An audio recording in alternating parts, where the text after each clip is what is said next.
All right, ladies and gentlemen, this is your TLDR Paladin versus Shaman guide for Classic World of Warcraft. All right, so the TLDR and Paladin versus Shaman matchup is simply this. If the Paladin cannot kill you in a burst, you as the Paladin, he will and then he will die. So if the Shaman can't kill you, they go and then they die to a Paladin. It's literally that simple. The matchup is actually insanely easy. It is 100% a gear and a tiny, tiny bit of knowledge check. But the vast majority of the time, it's literally just a gear check. It's like, did you pass the gear check? Did you fail the gear check? Oh, look, you died. You failed the gear check. Ha ha ha, you loser. Um, just make sure you have enough HP. If you're following my HP breakpoints, because I made a video a long time ago about literally I made the gear and what to wear video. There's HP breakpoints there. The HP breakpoints are there because the amount of HP you need to survive an elemental shaman is their burst is almost identical to the amount of HP you need to survive the burst of a mage, and that since that's the most two bursty classes in the game, it just ends up being what it is. So, for example, on Era, it is exactly it's 5,150 HP. If you're finding it difficult to get to 5,150 HP, 5,200 HP, consider using the Wild Blossom Berry Fruit from Fellwood. Like, all the things you cleanse in Fellwood for your Whipperroot tubers. One of them is a food item. That item will give you plus 10 stamina. It's a food buff, right? But it comes with some interesting qualities. For example, you can be running in a straight line and activate that food buff. Like, it requires no time. It's an instant activation. All it requires is for you to be out of combat. So it's a food buff that you can put on yourself pretty much instantaneously at all times. Highly advise you to get it, but just make sure you hit your HP breakpoints. Okay, so at a minimum versus an elemental shaman, you want to hit your HP breakpoints. You're probably going to want to use a health potion, Whipperroot tuber, grenades are good, major recombobulator ray trinket, blah blah blah blah blah. If it's a serious duel, like if you're out in the open world, it's a little bit of a different animal. If it's a serious duel, it becomes so easy to beat an elemental shaman. Holy crud! It's because literally it's just a gear check.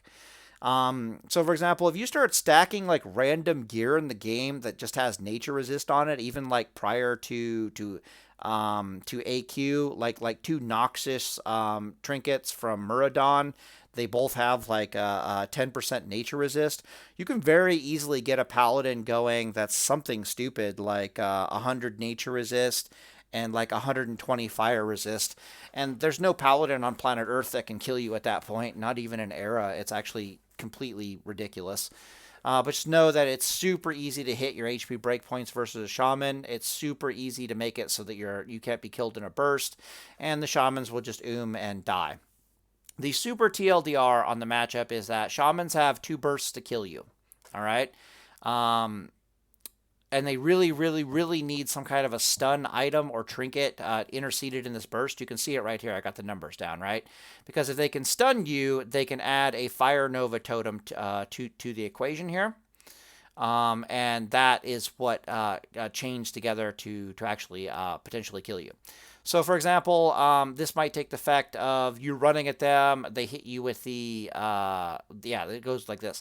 They're lightning bolting you. All of a sudden, they'll put down a Fire Nova totem and they'll grenade you at the same time, or they'll grenade you and put down a Fire Nova totem, and then they do their Chain Lightning Earth Shock combo. Or they'll War Stomp you into a Fire Nova totem, War Stomp, Chain Light Earth Shock combo, or they'll Fire Nova totem, Goblin Mortar, Chain Lightning Earth Shock combo.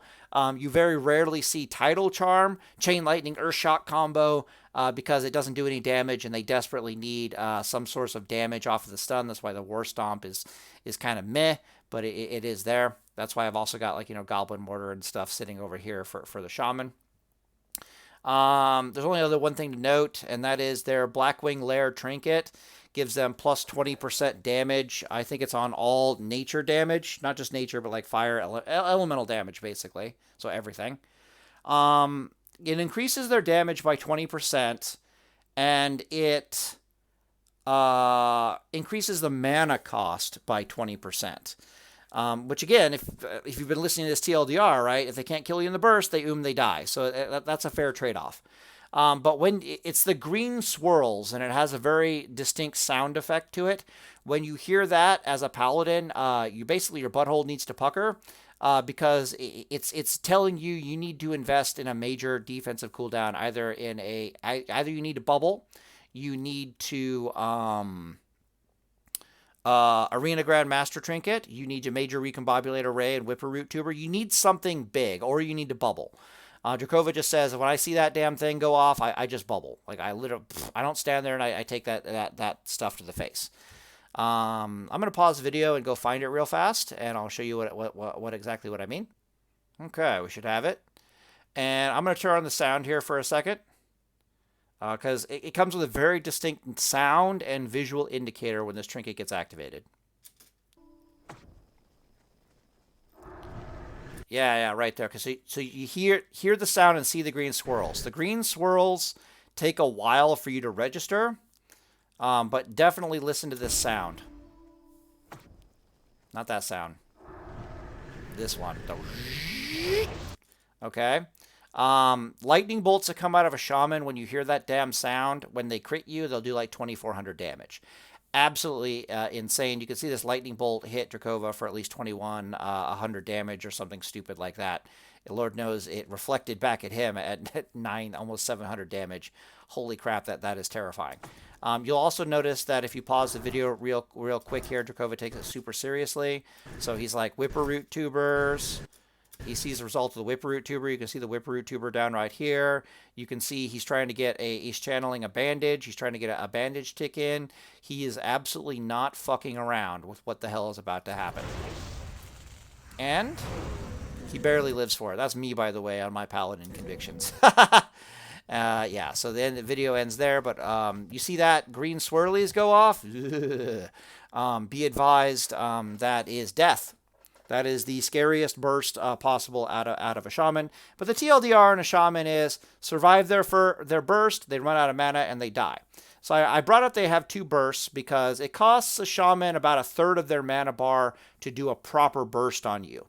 And they've only got really 2 bursts because there's not enough grenades and stuns and PvP trinkets. Basically, there's not enough stuns that do damage in the game for them to really pull that off.